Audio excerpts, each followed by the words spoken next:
created equal, that they are endowed by their Creator with certain unalienable rights, that among these are life, liberty, and the pursuit of happiness.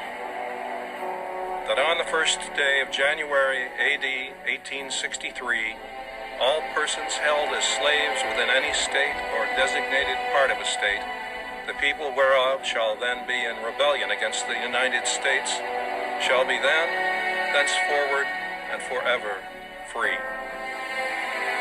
We came with a boat and we were standing on a deck, and everybody said, "Look, there is a Statue of Liberty." And my heart started to pound, so hard, and the tears just come down, and I was looking, and I was thinking, oh, it's so beautiful, it's so big, and it so gave me such a strong feeling about, good life and a good hope. There's no other country in the world like the United States, and I wish more Americans would appreciate what they have here. If they would be around where I was all around and saw all the troubles that's going on in the world, maybe they would appreciate it. From the first day I come to this country, I loved it.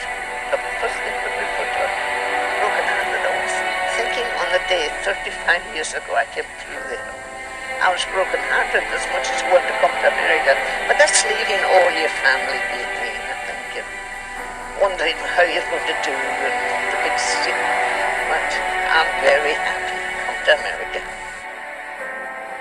Now I want to say to you who think women cannot succeed, we have brought the government of England to this position, that it has to face this alternative. Either women are to be killed or women are to have the vote. I ask American men in this meeting, what would you say if in your state you're faced with that alternative, but you must either kill them or give them their citizenship? Well, there is only one answer to that alternative. There is only one way out. You must give those women the vote.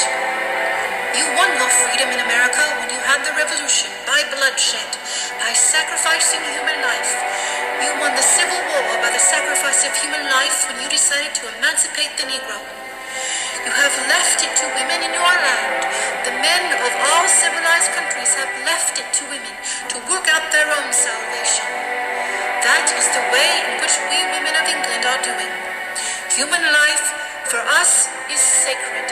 But we say if any life is to be sacrificed, it shall be ours.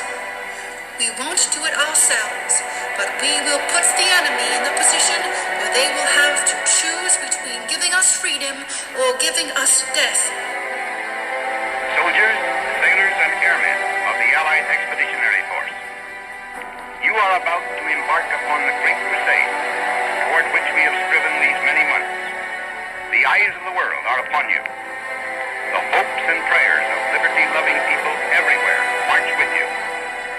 In company with our brave allies and brothers in arms on other fronts, you will bring about the destruction of the German war machine, the elimination of Nazi tyranny over the oppressed peoples of Europe, and security for ourselves in a free world. Your task will not be an easy one. Your enemy is well-trained, well-equipped, and battle-hardened. He will fight savagely. But this is the year 1944. Much has happened since the Nazi triumphs of 1940-41. The United Nations have inflicted upon the Germans great defeat in open battle, man to man. Our air offensive has seriously reduced their strength in the air and their capacity to wage war on the ground. Our home fronts have given us an overwhelming superiority in weapons and munitions of war, and placed at our disposal great reserves of trained fighting men. The tide has turned. The free men of the world are marching together to victory. I have full confidence in your courage, devotion to duty, and skill in battle. We will accept nothing less than full victory.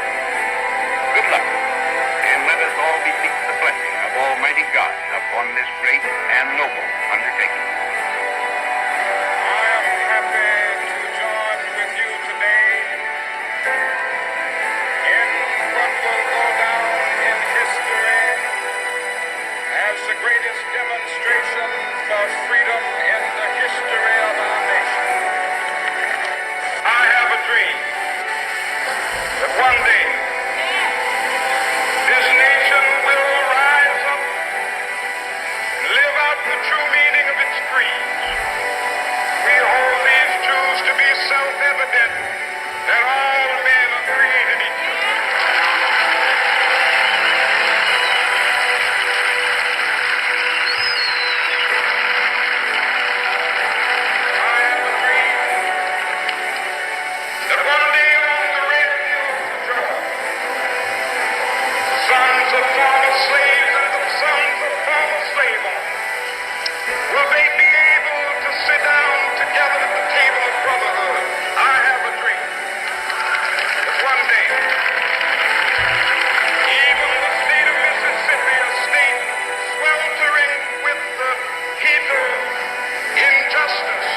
sequence starts.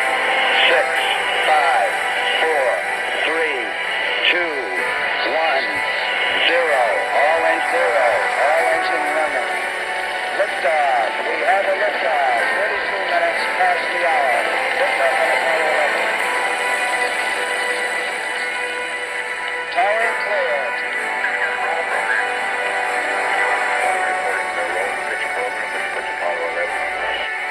Why, some say the moon.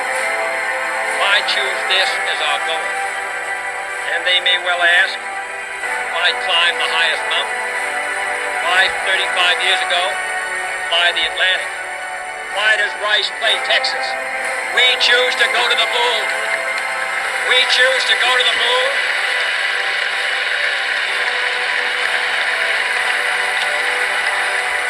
We choose to go to the moon in this decade and do the other things, not because they are easy, but because they are hard. Because that goal will serve to organize and measure the best of our energies and skills. Because that challenge is one that we're willing to accept, one we are unwilling to postpone, and one we intend to win, and the others too. We welcome change and openness, for we believe that freedom and security go together, that the advance of human liberty can only strengthen the cause of world peace.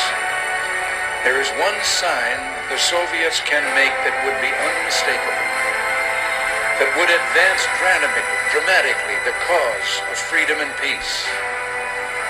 General Secretary Gorbachev, if you seek peace, if you seek prosperity for the Soviet Union of Eastern Europe, if you seek liberalization, come here to this gate. Mr. Gorbachev, open this gate. Mr. Gorbachev, tear down this wall.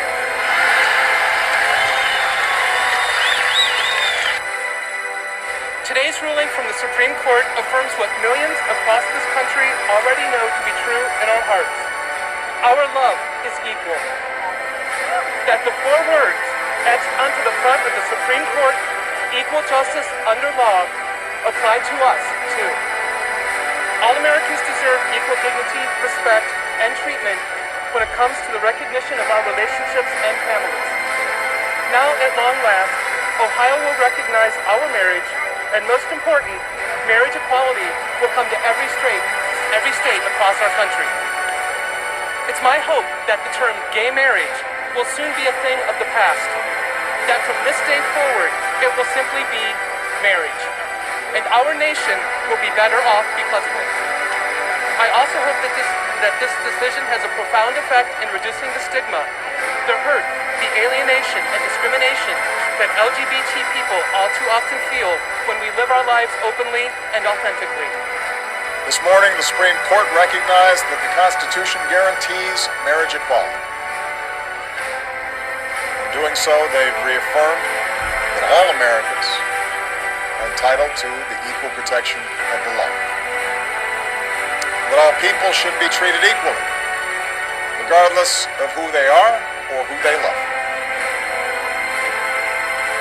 This decision will end the patchwork system we currently have. It will end the uncertainty hundreds of thousands of same-sex couples face from not knowing whether their marriage, legitimate in the eyes of one state, will remain if they decide to move or even visit another.